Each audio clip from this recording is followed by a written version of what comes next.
अरे बहू उठ जाओ, मैंने कुकर में आलू उबालने रख दिए हैं, आलू पूरी का नाश्ता बना लो।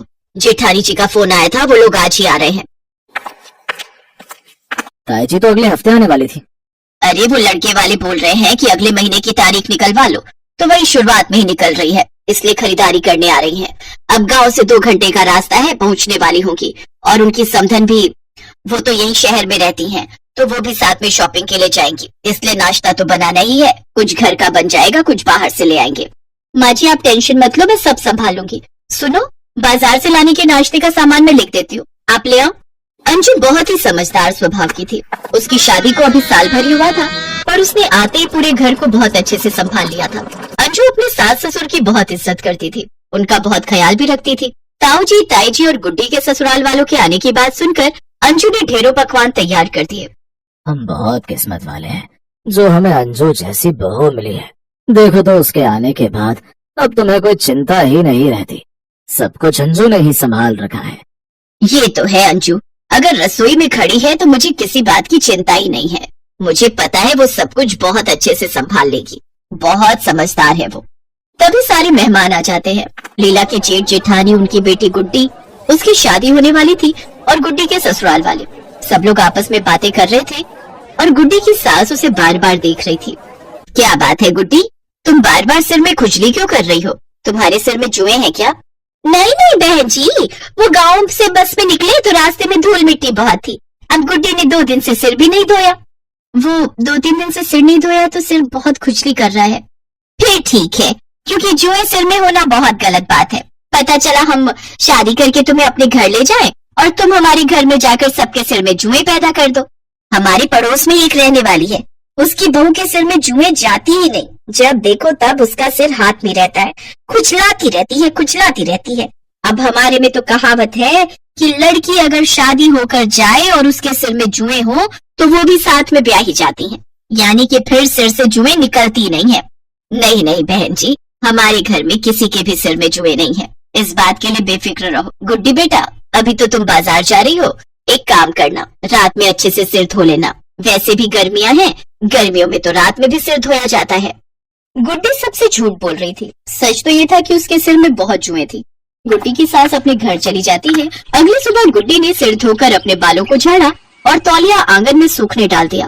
तभी लीला नहाने जाने लगी। उसने देखा गुड्डी ने सिर झाड़कर जो तौलिया रस्सी पर सूखने डाला है उस पर ढेरों जुएं चिपकी हुई हैं। गुड्डी, ये तौलिया तुमने रस्सी पर डाला है ना? जी चाची जी, मैंने ही अभी। इतनी जुएं भरी हुई हैं इस पर, तौलिए पर, इसका मतलब तुम्हारे सिर में जुएं हैं, तभी तुम सिर को खुजा रही थी और तुमने झूठ बोल दिया। ये कितनी गलत बात है गुड्डी। अरे लीला, कितनी बार इसे और इसकी माँ को बोला है कि इसका सिर साफ कर, जरा तेल लगाकर थोड़ी देर नहीं बैठती कि माँ से सिर साफ करवा ले। जब देखो खुले बाल लेकर घूमती रहती है। ये परेशानी इसकी कई सालों से देखता आ रहा हूँ, कभी अपने ऊपर ध्यान ही नहीं देती है ये। अरे मैं भी क्या करूं, कोई तरीका ही नहीं है। बहुत कोशिश करती हूँ कि इसका सिर साफ हो जाए, पर नहीं होता लीला, मैंने बहुत कोशिश की है। पर ताई जी, अब तो अच्छा नहीं लगता ना, गुड्डी की शादी होने वाली है और शादी के बाद उसके ससुराल वालों को ये बात पता चलेगी तो उनको कितना बुरा लगेगा कि हमने उनसे झूठ बोला है। वो कल भी यही बात कह रही थी। क्या होगा, 2 दिन बाद घर वापस लौट आएगी और बातें हम सुनेंगे कि हमने अपनी लड़की को कुछ सिखाया नहीं। ये सब तुम्हारी गलती है ममता, तुम ही हो जो गुड्डी पर ध्यान नहीं देती हो। बस लौट फिर कर बात मेरे ऊपर ही आकर खत्म होती है। अब यहाँ कलेश मत शुरू करो। अरे कोई बात नहीं, छोड़ो, अब नाश्ता तैयार है, सब नाश्ता कर लो। गुड्डी बेटा आ जाओ, तुम भी नाश्ता कर लो। चाचा जी, मुझे अभी भूख नहीं है, मैं थोड़ी देर बाद खा लूंगी। गुड्डी रोती हुई छत पर चली जाती है। अरे मेरी प्यारी ननद रो क्यों रही है? अभी तो शादी को बहुत समय है, और अगर अभी तुम रोकर आंसू खत्म कर दोगी तो विदाई के समय कौन रोएगा? चलो चुप हो जाओ। पता नहीं ये शादी होगी भी या नहीं। अगर मेरे ससुराल में किसी को पता चल गया कि मेरे सिर में जुएं हैं तो वो लोग तो इस रिश्ते के लिए मना। नहीं नहीं नहीं नहीं, ऐसे दिल दुखाने वाली बातें मुंह से नहीं निकालते। तुम टेंशन मत लो, मैं जैसा कहूंगी मेरी बात मानोगी ना? तुम्हें इन जुओं से छुटकारा चाहिए? हाँ भाभी, मैं तो कब से यही सोच रही हूँ कि मुझे किसी भी तरह इनसे छुटकारा मिल जाए, पर कोई उपाय नहीं है। उपाय है, तुम आज ही मेरे साथ स्किन के डॉक्टर के पास चलोगी। आजकल बहुत से शैम्पू, दवाइयाँ और ट्रीटमेंट आ गए हैं जिनसे हम जुओं से छुटकारा पा सकते हैं। देखना, तुम्हें बहुत जल्द इन जुओं से छुटकारा मिल जाएगा। अब नाश्ता करके जल्दी से तैयार हो जाओ, हम डॉक्टर के पास चलते हैं। अंजू की बात सुनकर गुड्डी खुश हो जाती है और जल्दी जल्दी नाश्ता करके वो दोनों एक बहुत बड़े त्वचा रोग विशेषज्ञ के पास जाते हैं। अंजू डॉक्टर को सारी प्रॉब्लम बताती है। चिंता मत कीजिए, इस शैम्पू की मदद से आपका सिर बिल्कुल साफ हो जाएगा। और बेटा अपने सर को जहाँ तक हो सके साफ रखने की कोशिश रखना, ठीक है? बाकी ये शैम्पू और ये दवाई कंटिन्यू रखना। लगातार इस्तेमाल करने से हमेशा के लिए जुओं से छुटकारा मिल जाएगा। बस तुम्हें ट्रीटमेंट अच्छे से करना है। जी डॉक्टर, जैसा आपने कहा मैं वैसे ही करूंगी। Thank you doctor. Anju medical से सारी दवाइयां लेकर डॉक्टर के बताए गए तरीके से गुड्डी का ट्रीटमेंट शुरू करती है और अगले एक हफ्ते में ही रिजल्ट सामने आ जाते हैं। गुड्डी के सिर से बहुत हद तक जुएं साफ हो चुकी थी और अगले एक महीने तक उसकी शादी का दिन आने तक उसका सिर पूरी तरह से जुओं से छुटकारा पा चुका था। अंजू भाभी, थैंक यू सो मच। आपने मुझे इतनी बड़ी मुसीबत से बचा लिया। मेरे सिर में जुओं ने आतंक मचाया हुआ था। मैं बहुत थक चुकी थी, पर सही तरीके और सही इलाज से मुक्ति मिल सकती है, ये बात मुझे पता नहीं थी। थैंक यू सो मच भाभी। अगर आप ना होती तो पता नहीं मेरा क्या होता। गुड्डी, तुम मेरी छोटी बहन हो, मेरी प्यारी ननद हो। मैं तुम्हारे काम आ सकी, ये मेरे लिए बहुत बड़ी बात है। तुम खुश हो तो मैं भी बहुत खुश हूँ। लीला, हम सब बहुत किस्मत वाले हैं जो हमें अंजू जैसी बहू मिली है। वो तो है, हमने पिछले जन्म में जरूर मोती दान किए होंगे, तभी हमें अंजू के रूप में इतनी अच्छी बहू मिली है। सब अंजू की बहुत तारीफ करते हैं और कुछ दिनों बाद खूब धूमधाम से गुड्डी की शादी होती है। गुड्डी बेफिक्र थी क्योंकि उसे अब शर्मिंदगी नहीं झेलनी थी, किसी के ताने नहीं सुनने थे कि सिर में जुएं हैं। ये सच है कि यदि किसी के सिर में जुएं होती हैं, तो उस व्यक्ति को परिवार और समाज में बहुत शर्मिंदगी झेलनी पड़ती है। इसलिए डॉक्टर से सही ट्रीटमेंट लेकर हम इन जुओं से हमेशा के लिए छुटकारा पा सकते हैं, ताकि हम जुओं से होने वाली बीमारियों से बचकर साफ और स्वच्छ जिंदगी को बेझिझक खुलकर जी सके। सीमा के बालों में बचपन से बहुत जुएं थी। इसका कारण था सीमा का कई दिन सिर को ना धोना, ना ही सिर की सफाई करना। ये आदत उसके बड़े होने पर भी नहीं छूटी। जब वो कॉलेज गई तो कोई भी उसका दोस्त बनने को तैयार नहीं था।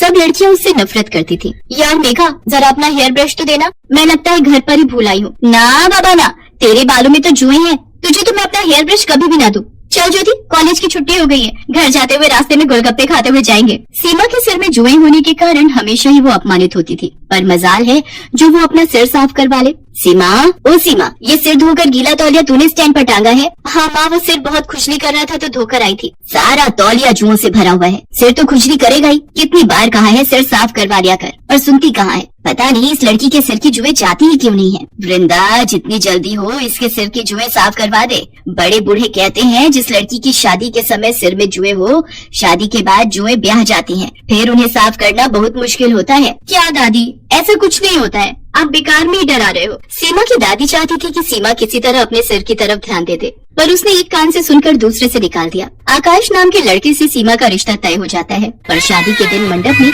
सीमा का हाथ बार बार अपने सिर में जा रहा था। क्या करूं, ये जुएं तो जैसे रेलगाड़ी की तरह सिर में दौड़ लगा रही हैं। जुड़ा होने के कारण उन्हें रेंगने के लिए जगह जो नहीं मिल रही होगी। अरे मत घूमो। सीमा, आकाश, एक दूसरे के गले में जयमाला पहनाओ। क्या हुआ सीमा, तुम बार बार अपने सिर में खुजली क्यों कर रही हो? वो पता नहीं, मेरे जूड़े में लगी पिनें चुभ रही हैं। कितनी बार इसे बोला था अपना सिर साफ कर ले, नहीं तो जुएं खुजली करेंगी, पर ये लड़की मेरी सुनती कहाँ है। अब शादी के बाद किस किस से छुपाएगी। सीमा की शादी हो जाती है, पर वो अपने सिर को हमेशा घूंघट से ढक कर रखती थी। सीमा बहू, तुम सचमुच बहुत संस्कारी हो, पर हमारे यहाँ सिर ढकने की कोई जरूरत नहीं है। हम अपनी बहुओं से पल्ला नहीं रखवाते। माँ जी, मुझे सिर पर पल्ला रखना अच्छा लगता है। सीमा जब अपने कमरे में जाती तो आकाश के सो जाने के बाद वो सिर को बुरी तरह खुजाने लगती। वो बाथरूम में खड़ी होकर अपनी जुओं वाली कंघी से सिर को काटने लगती, जो उसकी माँ ने उसे छुपाकर पर्स में रखने को दी थी। 2-3 दिन तक तो ठीक रहा, पर एक दिन आकाश अचानक चिल्ला उठा।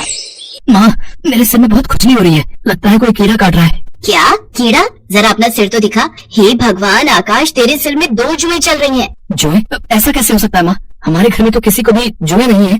माँ, आपके बालों में भी एक जूं चल रही है, वो आपके सफेद बालों में साफ दिखाई दे रही है। क्या? पकड़ तो जरा। आकाश और उसकी माँ के सिर में भी जुएं पड़ जाती हैं। उस दिन तो बात छुप जाती है, पर एक दिन घर में कीर्तन हो रहा था। सब लोग उसमें ध्यान लगाए बैठे थे। सीमा ने डर के मारे सिर पर घूंघट डाले रखा, पर सबके बीच सीमा के सिर से साड़ी का घूंघट नीचे गिर जाता है। तभी एक पड़ोसन की नजर सीमा के सिर पर जाती है। हे भगवान सुषमा, तुम्हारी बहू के सिर में कितनी जुएं हैं। छी छी छी छी छी। राम राम राम, जुएं वाली बहू है सुषमा की। खबरदार जो मेरी बहू के खिलाफ एक लफ्ज भी बोला। अरे हो जाती है जुएं किसी न किसी के सिर में, पर इनसे छुटकारा भी तो पाया जा सकता है। तुम्हारी बहू बेटियों के सिर में कभी जुएं नहीं पड़ी जो तुम मेरी बहू के पीछे पड़ गई हो। माँ जी कितनी अच्छी है जो मुझे सपोर्ट कर रही है। कहीं न कहीं गलती तो मेरी ही है। अगर आज मैं अपना सिर साफ रखती तो मेरे सिर में जुएं ना होती, तो माँ जी को यूं अपमान न झेलना पड़ता। मैं जुओं का इलाज करूंगी, अपने सिर को बिल्कुल साफ रखूंगी। मैं माँ जी को निराश नहीं होने दूंगी। अगले दिन ही सीमा एक अच्छे स्किन के डॉक्टर से मिली और कुछ खाने और लगाने की अच्छी दवाइयां लिखवाकर उसने अपना ट्रीटमेंट शुरू किया। रेगुलर इलाज करने से धीरे धीरे सीमा के सिर की जुएं कम होने लगी और एक दिन ऐसा आया जब उसके सिर में एक भी जू नहीं थी। उसका पूरा सिर साफ हो चुका था। थैंक यू डॉक्टर, आज आपके कारण मुझे अपने सिर की जुओं से छुटकारा मिल गया। सचमुच मेरा तो बहुत सिर दर्द रहता था, हर समय बेचैनी होती थी। सीमा बहुत खुश थी। आज उसने अपने सिर को घूंघट से नहीं ढका था। वो सम्मान से अपने साफ और सुंदर बाल खोलकर बेझिझक घूम सकती थी। ये देखकर सीमा की सास और आकाश बहुत खुश थे। सीमा की माँ और दादी को जब ये बात पता चलती है तो वो भी चैन की सांस लेते हैं कि आखिर सीमा ने अपने सिर की देखभाल के बारे में सोचकर हमेशा के लिए जुओं से छुटकारा पा लिया।